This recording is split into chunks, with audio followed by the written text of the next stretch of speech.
Hi welcome to victory Vijaya channel. ఈరోజు నేను మీకు చూపిస్తున్నాను నా స్టైల్లో బీన్స్ ఆలు ఫ్రై ఎలా ఉంటుందో. సో దీనికోసం ముందుగా మనం కడాయి పెట్టుకొని గ్యాస్ ఆన్ చేసుకోవాలి.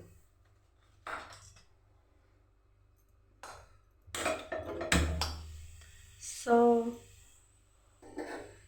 దీన్ని కొంచెం వేడెక్కనిచ్చాక ఆయిల్ పోసుకోవాలి. తగినంత ఆయిల్ వేసుకోవాలి.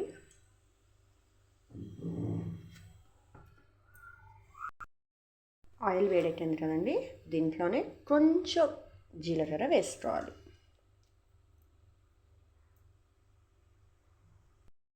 సో జీలకర్ర వేగింది కదండి, దీంట్లోనే మనం ముందుగా కట్ చేసుకున్న ఉల్లిపాయ పీసెస్ని వేసుకోవాలి.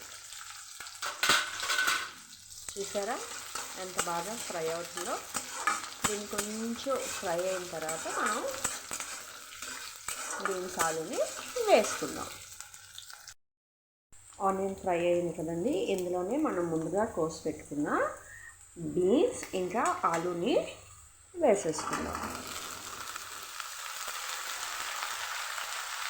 ఆల్రెడీ నేను దీన్ని కడిగి పెట్టేస్తున్నాను. నాకు ఎందుకో పెద్ద పీసెస్ అంటేనే ఇష్టమండి. సో తింటున్నప్పుడు మన నోటికి అందుకొని దాని టేస్ట్ బాగుంటుంది. సో నేను అందుకే పెద్ద పీసెస్ కట్ చేసుకున్నాను.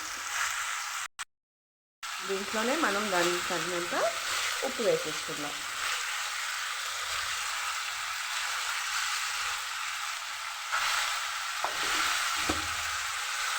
దీన్ని బాగా కలిపేసుకుందామండి.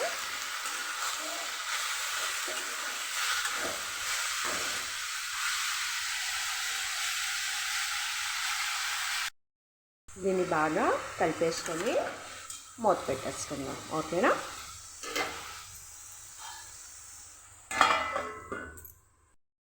చూసారా అండి, ఇంకా బీన్స్ ఫ్రై అవ్వలేదు. కొంచెం ఫ్రై అయిన తర్వాత దాంట్లో పసుపు కారం వేసుకుందాం.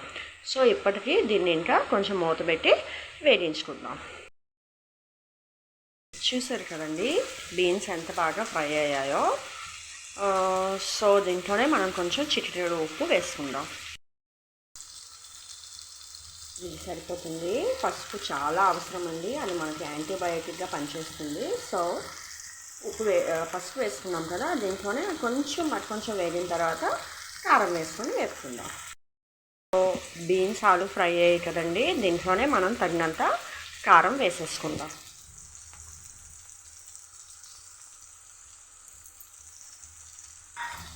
దాన్ని తర్వాత కలుపుకుందాం. దీనిలోనే మనం కొంచెం గరం మసాలా వేసి కలిపేసుకుందాం. కలిపేసి మూత పెట్టి మరి కొంచెం వేపుకుంటే మన బీన్స్ ఆలు ఫ్రై రెడీ అయిపోతుంది. Wait and watch. సో మన బీన్స్ ఆలు ఫ్రై రోస్ట్గా కరకరలాడుతూ ఎంతో బాగా వేగింది కదండి. ఈ పద్ధతిలో అంటే నా పద్ధతిలో మీరు ఈ బీన్స్ ఆలు ఫ్రైని ట్రై చేయండి.